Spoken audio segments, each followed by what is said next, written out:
Sir, আপনি যে বলছিলেন রাইট ফর্মস অফ ভার্বসের 10টি শূন্যস্থানই আপনার দেওয়া 12টি রুল দিয়ে কমপ্লিট করা সম্ভব। কই, কিন্তু আপনি তো কোনো এক্সারসাইজের মাধ্যমে কোনো বোর্ড কোশ্চেন সলভ করে আমাদেরকে এর প্রমাণ দেখালেন না। নিশ্চয়ই শিক্ষার্থীবৃন্দরা তোমাদের মনে এই প্রশ্নটাই ঘুরছে। তাহলে চলো আজকে থেকে আমরা রাইট ফর্মস অফ ভার্বসের শূন্যস্থানগুলোকে কমপ্লিট করি এই 12টি রুল দিয়ে। লেটস গেট স্টার্টেড, আমার সাথেই থাকো। বিসমিল্লাহির রহমানির রহিম।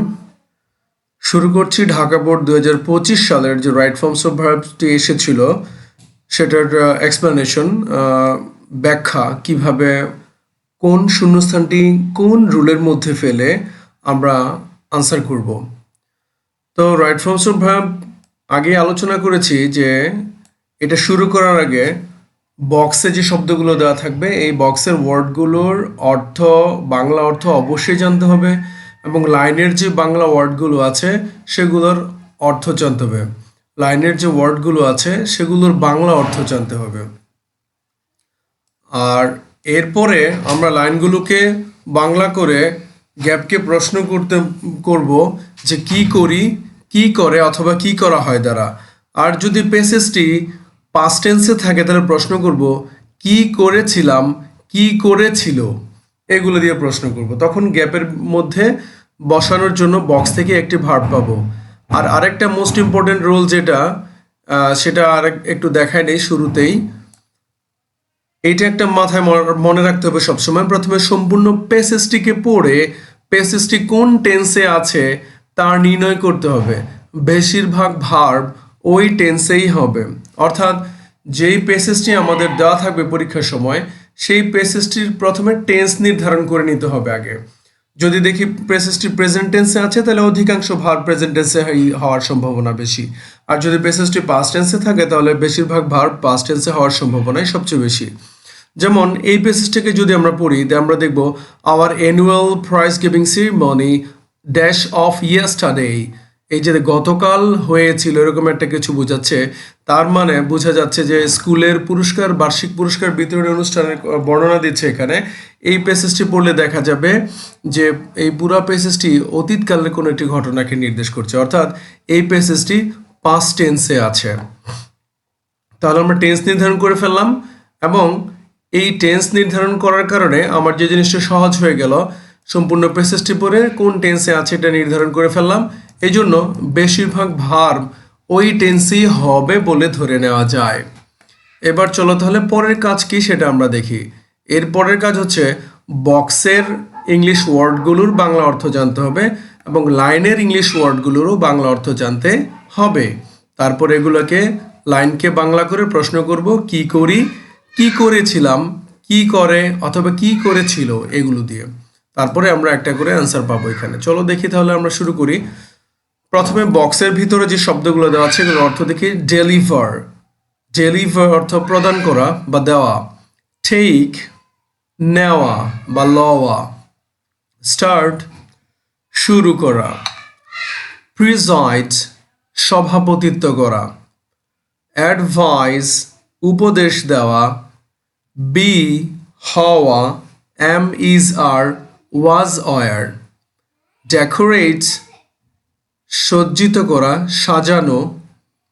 বিগিন, শুরু করা। কাম, আসা। রিড, পড়া। এই তো গেল আমাদের বক্সের শব্দগুলোর বাংলা অর্থ। এবার চলো আমরা এখানকার শব্দগুলোর বাংলা অর্থে দেখি আমরা কি বলতে চাইছি এখানে। Our annual prize giving ceremony, আমাদের বার্ষিক পুরস্কার দেওয়ার অনুষ্ঠান আর পুরস্কার বিতরণী অনুষ্ঠান ড্যাশ অফ ইয়েস্টারডে, গতকাল ড্যাশ হয়েছিল। এবার যদি আমরা প্রশ্ন করি গতকাল কি হয়েছিল, তখন আমরা দেখব এখানকার প্রশ্নের উত্তর আসে যে গতকাল অনুষ্ঠিত হয়েছিল, গতকাল অনুষ্ঠিত হয়েছিল।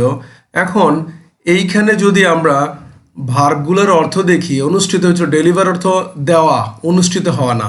টেক অর্থ লওয়া, অনুষ্ঠিত হওয়া না। তাহলে এখানে এইভাবে যদি আমরা আসি তখন আমরা দেখব যে কাম অফ, কাম অফ শব্দের অর্থ অনুষ্ঠিত হওয়া।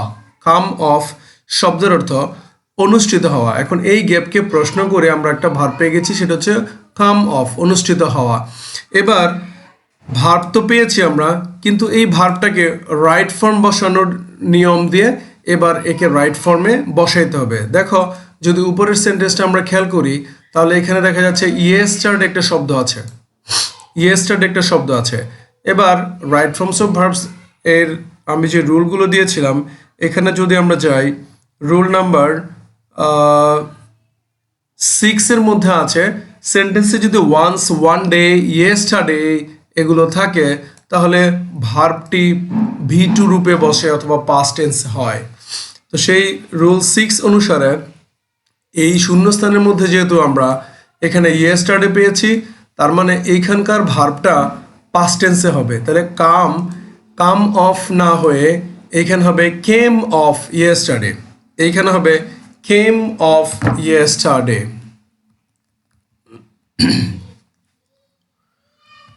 এবার চলে আসো আর একটা কথা একটু আগে শুরুতেই বলেছিলাম, যেহেতু এই প্যাসেজটি পাস্ট টেন্সে আছে তার মানে অধিকাংশ ভার্ব পাস্ট টেন্সেই হবে, ধরে নেওয়া যায় অধিকাংশ ভার্ব পাস্ট টেন্সেই হবে।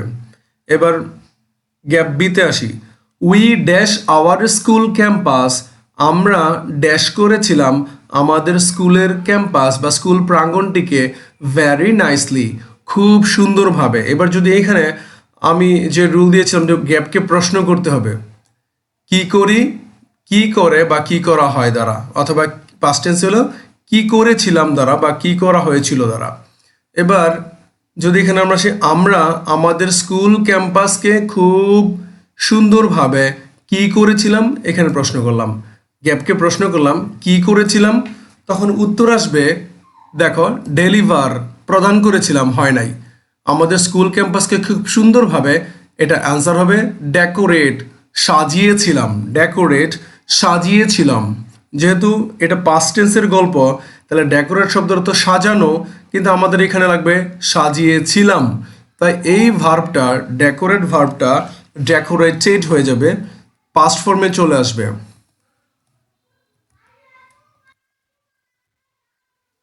আশা করি এই দুটো শূন্যস্থান তোমরা বুঝতে পেরেছ। সুপ্রিয় শিক্ষার্থীবৃন্দ, চলে আসো এখন গ্যাপ সি। দ্য সিরিমনি, অনুষ্ঠান, ড্যাশ অ্যাট 3 PM, অনুষ্ঠান ড্যাশ অ্যাট 3 PM, 3টার সময় ড্যাশ হয়েছিল। যদি প্রশ্ন করি তো অনুষ্ঠানটি 3টার সময় কি হয়েছিল, তাহলে উত্তর আসবে শুরু হয়েছিল। দেখো প্রিজাইড হয়েছিল, অ্যাডভাইস হয়েছিল, রিড হয়েছিল, কাম হয়েছিল, এগুলো একটাও আসবে না। তাহলে অ্যান্সার হবে শুরু হয়েছিল। তাহলে শুরু করা, এখানে স্টার্ট একটা ভার্ব আছে শুরু করা, তাহলে শুরু হয়েছিল। তো এইখানে দ্য সিরিমনি, যেহেতু ভার্বটা পুরো প্যাসেজটা পাস্ট টেন্সে আছে তাহলে ভার্বটা যেহেতু আমরা পেয়েছিলাম শুরু করা, তাহলে এটাকে শুরু হয়েছিল পাস্ট টেন্সে নিয়ে যাও, তাহলে হবে started, started, STARTED। The ceremony started at 3 PM, অনুষ্ঠানটি 3টার সময় শুরু হয়েছিল। আওয়ার হেডমাস্টার, আমাদের প্রধান শিক্ষক, পরে শূন্যস্থান, আওয়ার হেডমাস্টার, আমাদের প্রধান শিক্ষক, dash over the function, function মানে অনুষ্ঠান, অনুষ্ঠানটিকে ড্যাশ করেছিলেন, অনুষ্ঠানটিকে ড্যাশ করেছিলেন, and the education minister dash the chief guest. তাহলে আমরা প্রথম অংশটাতে যাই, আমাদের প্রধান শিক্ষক অনুষ্ঠানটিকে ড্যাশ করেছিলেন। যদি আমরা এখানে দেখি, এখানে সভাপতিত্ব করা একটা ইংরেজি আছে প্রিজাইড, সভাপতিত্ব করা। যদি আমরা ধরি যে এটা কি হবে শূন্যস্থানে অ্যাডভাইস, আমাদের হেডমাস্টার আমাদের ফাংশনটিকে উপদেশ দিয়েছিলেন, না এটা হবে না। যদি বলে আমাদের হেডমাস্টার আমাদের প্রোগ্রামটিকে সাজিয়েছিলেন, না এটা হবে না। আমাদের হেডমাস্টার আমাদের প্রোগ্রামটিকে এসেছিলেন, এটাও হয় না। তাহলে হবে আমাদের হেডমাস্টার প্রিজাইড ওভার, মানে সভাপতিত্ব করা, প্রিজাইড ওভার সভাপতিত্ব করা। তাহলে আমাদের হেডমাস্টার আমাদের এই ফাংশনটিকে সভাপতিত্ব করেছিলেন। তাহলে প্রিজাইড যেহেতু প্রেজেন্ট টেন্সে আছে আর গল্পটা যেহেতু আমি প্রথমে বলেছি এটি পাস্ট টেন্সে আছে, তাহলে এটা এই প্রিজাইড ভার্বটা পাস্ট টেন্সে চলে যাবে, হয়ে যাবে এখানে প্রিজাইডেড, প্রিজাইডেড over the meeting.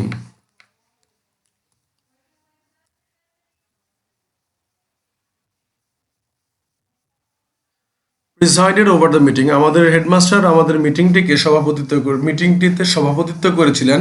And the education minister, এবং শিক্ষা মন্ত্রী, ড্যাশ দ্য চিফ গেস্ট, শিক্ষামন্ত্রী প্রধান অতিথি, শিক্ষামন্ত্রী প্রধান অতিথি। তাহলে এইখানে যদি আমরা খেয়াল করি, তাহলে এখানে সেন্টেন্সটাকে কমপ্লিট করতে গেলে এরকম হয়, শিক্ষামন্ত্রী ছিলেন প্রধান অতিথি। তার মানে এখানে আমরা দেখতে পাই যে এখানে যদি আমরা প্রশ্ন করি কি করি কি করে, এগুলো দ্বারা প্রশ্ন করা ছাড়াই এই লাইনটার অর্থ সম্পূর্ণ কমপ্লিট হয়ে যায়। যেমন আমাদের প্রধান শিক্ষামন্ত্রী প্রধান অতিথি, তার মানে এই লাইনটার অর্থ অলরেডি ফুল হয়ে গেছে, কমপ্লিট হয়ে গেছে। তো যখন আমাদের লাইনের অর্থ কমপ্লিট হয়ে যাবে তখন আমরা ধরে নিব এখান থেকে বি ভার্ব থেকে টেন্স ও পার্সন অনুসারে একটি ভার্ব বসাবে, যেটা আমি অলরেডি আগে লিখে দিয়েছি। গ্যাপকে যদি কি করি কি করে কি করা হয় দ্বারা প্রশ্ন করার পরে কোনো রকম উত্তর পাওয়া না যায়, হ্যাঁ, লাইনের অর্থ যদি সম্পূর্ণ হয়ে যায়, অথবা গ্যাপকে ভার্বটি ছাড়া কোনো ভার্ব বসানো ছাড়া যদি লাইনের অর্থ সম্পূর্ণ হয়ে যায়, তাহলে বক্স থেকে বি ভার্ব থেকে am is are was were থেকে যে কোনো একটি বসবে। তো এই যে দেখো এই অংশটা লিখেছিলাম যে ভার্বটি ছাড়াই, গ্যাপের ভার্বটি ছাড়াই লাইনের অর্থ সম্পূর্ণ হয়ে যায়। ঠিক এই জায়গাতে এসে আমরা দেখতে পাচ্ছি যে এখানে আমাদের শিক্ষামন্ত্রী প্রধান অতিথি, অর্থাৎ এই যে শিক্ষামন্ত্রী প্রধান অতিথি, এখানে কিছু বসানো ছাড়াই পুরো লাইনটার অর্থ সম্পূর্ণ হয়ে গেছে। তার মানে এই জায়গাটাতে হবে বি ভার্ব, অর্থাৎ এম ইজ আর ওয়াজ অথবা ওয়ার থেকে যে কোনো একটা আসবে। যেহেতু এটা পাস্ট টেন্সের গল্প, তার মানে পাস্টের জন্য বি ভার্ব হচ্ছে ওয়াজ এবং ওয়ার, সেখান থেকে পার্সন অনুসারে একটা আসবে। এডুকেশন মিনিস্টার যেহেতু সিঙ্গুলার সাবজেক্ট, তাই এখানে ওয়াজ এবং ওয়ার থেকে সিঙ্গুলার যে ভার্বটা বসে সেটা বসবে ওয়াজ। Our education minister was the chief guest. আমাদের শিক্ষামন্ত্রী ছিলেন প্রধান অতিথি। আশা করি তোমরা এই গ্যাপটিও বুঝতে পেরেছ। তারপরে চলে যাই, the function dash with recitation from the holy Quran. The function অনুষ্ঠানটি ড্যাশ ড্যাশ হয়েছিল with the recitation from the holy Quran, পবিত্র কোরআন থেকে রিসাইটেশন তেলাওয়াতের মাধ্যমে। তেলাওয়াতের মাধ্যমে কি হয়েছিল যদি প্রশ্ন করি, ওই যে শুরুতে লিখে রেখেছিলাম কি করি কি করেছিল কি করা হয়েছিল, এরকম যদি প্রশ্ন করি একটা উত্তর পাবো। তাহলে আমাদের অনুষ্ঠানটি কোরআন তেলাওয়াতের মাধ্যমে কি করা হয়েছিল, তাহলে অবশ্যই উত্তর আসে যে শুরু করা হয়েছিল। উত্তর আসে কি হয়েছিল, শুরু করা হয়েছিল বা অনুষ্ঠানটি শুরু হয়েছিল। তাহলে চলো এখানে শুরু হয়েছিল এটার উত্তর আমরা দেই। আগে আর যেহেতু আমরা স্টার্টেড শুরু করা এক জায়গায় ইউজ করেছি, স্টার্টেড দিয়েছিলাম আমরা অ্যান্সারটা, এখানে আরেকটা শুরু করা আছে, সেটা হচ্ছে বিগিন। এটা পাস্ট টেন্সে নিয়ে আসো, began. The function began with the recitation from the holy Quran. ফাংশনটি শুরু হয়েছিল আমাদের পবিত্র কোরআন থেকে তেলাওয়াতের মাধ্যমে। এই যে বিগিন শুরু করা, আগে এক জায়গায় স্টার্ট ছিল শুরু করা, ওটা ইউজ করেছি, এখন আমরা বিগিনটাকে ইউজ করলাম এখানে। Began with the recitation from the Holy Quran. One of our senior teachers, আমাদের সিনিয়র শিক্ষকদের মধ্যে একজন, dash out the annual report, বার্ষিক প্রতিবেদন ড্যাশ করলেন, বার্ষিক প্রতিবেদন ড্যাশ করেছিলেন। যদি আমরা ঠিক আবার গিয়ে প্রশ্ন করি বার্ষিক প্রতিবেদন কি করেছিলেন, বার্ষিক প্রতিবেদন কি করেছিলেন, তখন এখানে উত্তর আসবে বার্ষিক প্রতিবেদনটি পড়েছিলেন। বার্ষিক প্রতিবেদনটি কি করেছিলেন, পড়েছিলেন। বক্স থেকে আমরা রিড ভার্বটি পেয়েছি এখানে বসানোর জন্য। এবার তাহলে পাস্ট টেন্সে নিয়ে যাও। যদি পাস্ট টেন্সে আমরা নেই তাহলে রিড, রেড, রিডস। তাহলে রিডের স্পেলিং কোনো চেঞ্জ হয় না, পাস্ট টেন্সে এটা একই থাকে। আশা করি এই শূন্যস্থানটাও তোমরা বুঝতে পেরেছ। এরপরে চলে আসো, দ্য অনারেবল চিফ গেস্ট, সম্মানিত প্রধান অতিথি, ড্যাশ এ ব্রিফ স্পিচ, একটি সংক্ষিপ্ত বক্তব্য ড্যাশ করেছিলেন। যদি এখানে আমরা প্রশ্ন করি কি করেছিলেন, তাহলে একটি সংক্ষিপ্ত বক্তব্য কি করেছিলেন, তাহলে আমরা বক্স থেকে আমরা দেখব যে একটি সংক্ষিপ্ত বক্তব্য প্রদান করেছিলেন। এই যে ডেলিভার, এই ডেলিভার শব্দের অর্থ প্রদান করা। আর যেহেতু এটা পাস্ট টেন্সে আছে তাহলে আমরা ডেলিভার না রেখে আমরা বসে দেব ডেলিভার্ড।